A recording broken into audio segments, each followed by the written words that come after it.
Today I am discussing about common problem in 278 engine. This car is GL500 with engine 278.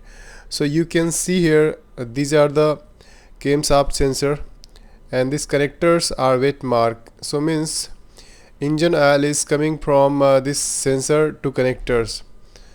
So due to this oil inside of this connectors, the engine light is on. So what are the reason of this oil came here and how to solve it? The reason of behind this cause inside of this cam sensor some seals are available. So that seal are weak. That's why the oil is enter inside this connectors. So you have to also identify the inside of the engine control unit. If the oil is there, you have to replace.